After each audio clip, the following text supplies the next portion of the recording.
السلام علیکم and welcome to original stories. Karbala کا واقعہ تاریخ انسانیت کا اکلوتا ایسا واقعہ ہے کہ جس میں یہ ٹکراؤ صرف حضرت امام حسین اور یزید تک نہیں تھا، بلکہ یہ جنگ تھی حق اور باطل کے بیچ، انسانیت اور شیطانیت کے بیچ۔ جہاں ایک طرف حضرت امام حسین رضی اللہ تعالیٰ کربلا کے میدان میں اسلام کی بقا کے لیے اپنے پورے گھر کو قربان کر دیا، اور وہیں یزید دنیا کی سب سے بڑی فوج لے کر بھی گھٹنے ٹیک کیا اور لعنت اور کاہلی کا دوسرا نام بن گیا۔ آج کی اس ویڈیو میں ہم کربلا کے واقعے کو آپ کو آسان الفاظ میں سمجھائیں گے کہ کیسے ایک 3 دن کے بھوکے پیاسے شخص نے یزید اور اس کی 9 لاکھ کی فوج کے منصوبوں کو خاک میں ملا کر رکھ دیا تھا اور اسلام کے وجود کو تا قیامت تک زندہ کر دیا تھا۔ دوستو، اللہ تعالیٰ نے انسان کی ہدایت کے لیے زمین پر وقت وقت میں الگ الگ نبیوں کو بھیجا تاکہ اللہ کے نبی انسانوں میں امن، سلامتی اور محبت کو پیدا کر سکے، انہیں راہ حق کا راستہ دکھا سکے، اور آخر میں اللہ تعالیٰ نے اپنے محبوب نبی حضرت محمد مصطفیٰ صلی اللہ علیہ وسلم کے ظہور کے بعد یہ حکم دیا کہ محمد میرا آخری نبی ہے۔ لیکن اللہ کے رسول کی وفات کے بعد اسبہ رسول اور امام وقت رسول کے پیغام کو پھیلا ہی رہے تھے کہ سن 60 ہجری میں ایک ظالم اور بدترین بادشاہ سریعام کہنے لگا کہ کوئی خدا نہیں ہے، نہ ہی کوئی نبی ہے، نہ قرآن ہے اور نہ ہی کوئی دین ہے۔ وہ تخت پر بیٹھ کر سریعام شراب پیتا، جھوٹ بولتا اور گناہ کرتا۔ اس کی دولت اور لاکھوں کی فوج کے سامنے تمام مسلمان خاموش رہے۔ لیکن اللہ کے رسول کے پیارے نواسے حسین ابن علی کھڑے ہوئے اور یہ کہنے لگے، اے لوگو، میں گواہ ہوں کہ میرا نانا اللہ کا رسول ہے، قرآن اللہ کی طرف سے زمین پر آیا ہے تاکہ انسانوں میں امیری اور غریبی کے فرق کو مٹایا جا سکے۔ اللہ کے نزدیک دولت نہیں بلکہ ایمان کو دیکھا جاتا ہے۔ یہ سن کر لوگوں نے کہا، اے حسین ابن علی، یزید کے پاس لاکھوں کی فوج ہے، اتنا سونا ہے کہ دنیا کو خرید سکتا ہے، اس کے سامنے کون اٹھے گا؟ وہ آپ کو شہید کر دے گا۔ اس کے جواب میں حضرت امام حسین رضی اللہ تعالیٰ نے فرمایا، میری شہادت کی خبر تو میرے نانا نے مجھے بچپن میں ہی سنا دی تھی۔ اے لوگوں، یہ پیغام حق ہے کہ اسلام اللہ کا دین ہے، اور اگر اللہ کے دین کے لیے اس حسین کو قربان ہونا بھی پڑا تو یہ میرے لیے فخر کی بات ہے۔ کیوں ڈرتے ہو اس وقت کے یزید کے سامنے؟ اگر یزید تمہیں قتل بھی کر دے تو تمہارے خون کا ایک ایک قطرہ اسلام کی گواہی دے گا، اور آنے والی نسلیں تا قیامت تک تمہیں یاد کرتی رہیں گی۔ دوسری طرف لوگ ڈرتے رہے کہ اتنے بڑے اور ظالم بادشاہ یزید کے سامنے ہم حسین کا ساتھ کیسے دیں، لیکن امام حسین مطمئن تھے۔ کہا جاتا ہے کہ اس بات کا علم جب یزید کا ہوا تو اس نے اپنی فوج کو امام حسین کو قتل کروانے بھیج دیا۔ امام حسین نہیں چاہتے تھے کہ میرا خون ناحق میرے نانا کے شہر مدینہ میں بہے، لہٰذا آپ اللہ کے گھر میں پناہ لینے کے لیے مکہ پہنچے۔ جب یہ بات یزید کو معلوم ہوئی تو فوج یزید نے چاہا کہ دوران حج ہی امام حسین کو شہید کر دیا جائے تاکہ لوگ اولاد رسول کی تنظیم بھی بھول جائیں۔ حضرت امام حسین کبھی نہیں چاہتے تھے کہ ان کا خون ناحق اللہ کے گھر میں بہے۔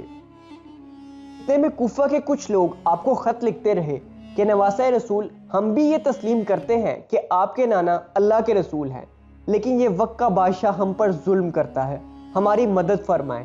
تاریخ میں ملتا ہے کہ جب کوفہ سے ہزاروں خط امام حسین تک پہنچنے لگے تو آپ نے حالات کو سمجھنے کے لیے اپنے بھائی حضرت مسلم بن عقیل کو کوفے روانہ کیا۔ کہا جاتا ہے کہ حضرت مسلم بن عقیل جب کوفہ پہنچے تو وہاں کے لوگوں نے بڑے احترام کے ساتھ آپ کا استقبال کیا، یہاں تک کہ 18,000 لوگوں نے آپ کے ہاتھ پر بیعت بھی کر لی۔ یہ دیکھ کر حضرت مسلم بن عقیل نے امام حسین کے نام ایک خط روانہ کیا جس میں یہ لکھا تھا کہ یہاں کے حالات بالکل صحیح ہیں اور 18,000 لوگوں نے آپ کے ہاتھ پر بیعت بھی کر لی ہے، لہٰذا آپ جلد سے جلد کوفہ تشریف لے آئیں۔ لیکن دوسری طرف جب یہ بات یزید کو معلوم ہوئی تو اس نے کوفہ کے لوگوں کو ڈرایا، دھمکایا اور بڑے بڑے مال و دولت کے لالچ دینے لگا۔ یزید کے خوف اور مال و دولت کے لالچ میں وہ لوگ اپنی بات سے مکر گئے، اور اب تک وہ لوگ جو مسلم بن عقیل سے محبت کا دعویٰ کر رہے تھے وہی آپ کے جان کے دشمن بن بیٹھے اور آپ کو شہید کر دیا۔ دوسری طرف حضرت مسلم بن عقیل کا بھیجا ہوا خط حضرت امام حسین تک پہنچ چکا تھا، لہٰذا آپ نے اپنے تمام اہل خانہ کے ساتھ کوفے کے لیے روانہ ہوئے۔ فوج یزید کو جب یہ معلوم ہوا تو اس نے امام حسین اور ان کے خاندان کا راستہ روک لیا۔ تاریخ میں ملتا ہے کہ اس وقت جو یزیدی فوج کا سپہ سالار تھا اس کا نام حر ابن راہی تھا۔ امام حسین نے فرمایا کہ اے حر، کیا تو یہ بات نہیں جانتا کہ میں تیرے رسول کا بیٹا ہوں اور یزید اسلام کا مذاق اڑا رہا ہے؟ تو کیا جواب دو گے جب تم رسول اللہ کے سامنے روزہ محشر میں آؤ گے؟ بس اتنا ہی سننا تھا کہ حر نظریں جھکانے لگا اور امام حسین وہاں سے روانہ ہوئے۔ تاریخ میں ملتا ہے کہ ایک جگہ آ کر حسین علیہ السلام کا گھوڑا رک گیا۔ ایک آندھی آئی۔ آپ نے ایک شخص سے پوچھا کہ یہ کون سی جگہ ہے، جس کے جواب میں اس شخص نے کہا کہ اس جگہ کو کربلا کہا جاتا ہے۔ بس اتنا ہی سننا تھا کہ امام حسین نے اپنے لشکر کو حکم دیا کہ یہیں پر خیمے لگائے جائیں۔ کہا جاتا ہے کہ اس زمین کو امام حسین نے اس کی قیمت دے کر خرید لیا اور اس جگہ کو جہانگیر علی اکبر کا نام دیا۔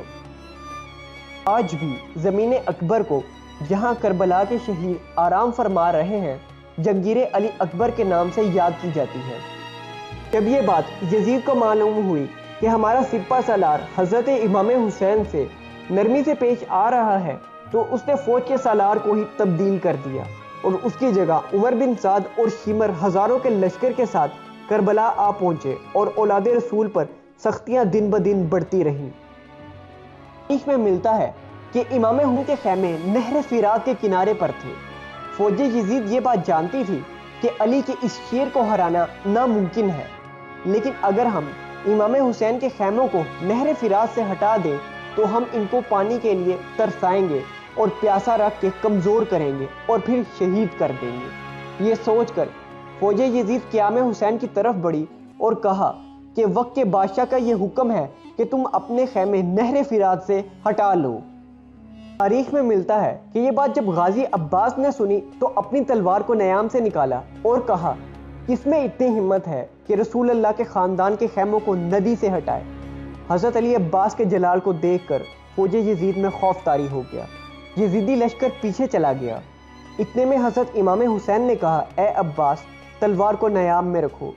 میں یہ نہیں چاہتا کہ دنیا یہ کہے کہ رسول اللہ کا خاندان پانی کے لیے لڑا۔ عباس، ہم یہاں جنگ جیتنے نہیں بلکہ اپنے لہو سے اسلام کی صداقت کو بیان کرنے آئے ہیں۔ یہ بات سن کر غازی عباس کی آنکھیں نم ہوئی اور نہر فرات سے خیمے ہٹا لیے گئے۔ فوج یزید کا یہ کہنا تھا کہ حسین مان لو، یزید سچ کہتا ہے، کوئی دین نہیں ہے، کوئی اسلام نہیں ہے۔ یہ سن کر حسین علیہ السلام نے فرمایا کہ اے لوگو، اسلام اللہ کا دین ہے، میرے نانا محمد مصطفیٰ صلی اللہ علیہ وسلم اللہ کے رسول ہیں، قرآن اللہ نے زمین کی طرف بھیجا ہے۔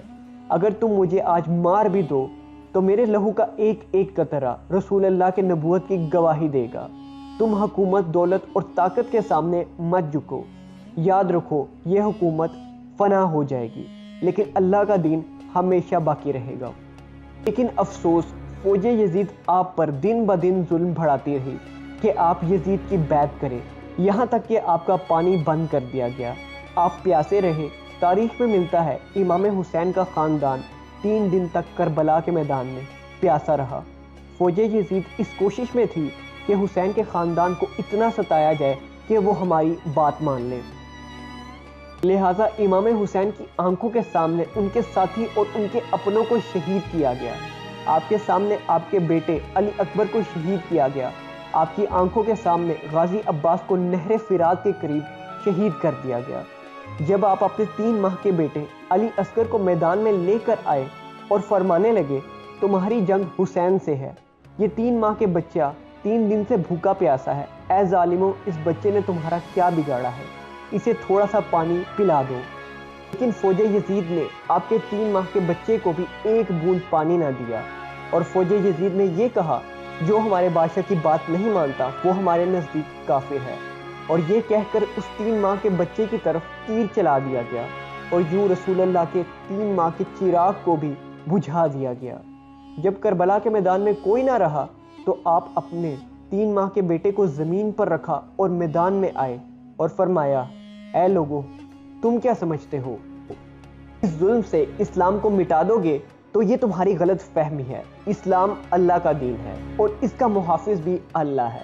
تاریخ میں لکھا ہے کہ لاکھوں کی فوج علی کے اکیلے بیٹے سے لڑتی رہی اور بھاگ بھاگ کے میدان چھوڑنے لگی، لیکن امام حسین علی کے بیٹے تھے، میدان میں اکیلے کھڑے رہے اور ایک ایک کر کے ظالموں کو فنا کرتے رہے۔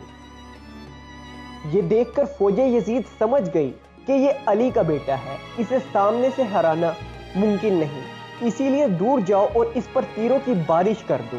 تاریخ میں لکھا ہے کہ لاکھوں کی فوج نے دور سے اکیلے حسین پر تیر چلائے، بھالے پھینکے، اور جس کے پاس کچھ نہ ہوتا وہ کربلا کے میدان سے پتھر اٹھا کر مارتا رہا۔ اتنے میں ہی آسمان سے ایک صدا آئی، بس حسین بس، تیرا اللہ تجھ سے راضی ہوا۔ اس صدا کا سننا ہی تھا کہ امام حسین نے ذوالفقار کو نیام میں رکھا۔ حسین علیہ السلام اللہ کا شکر ادا کرتے رہے کہ اے اللہ، تیرے اس دین کے لیے اس حسین کی قربانی قبول کر۔ اور کچھ یوں نبی کے نواسے نے خود کو اسلام پہ قربان کر دیا اور یزید کے منصوبوں کو خاک میں ملا دیا۔ کہتے ہیں نا، اے یزید، تیرا تخت و تاج تو 2 گھڑی کا تھا، ہے آج بھی دلوں پہ حکومت حسین کی۔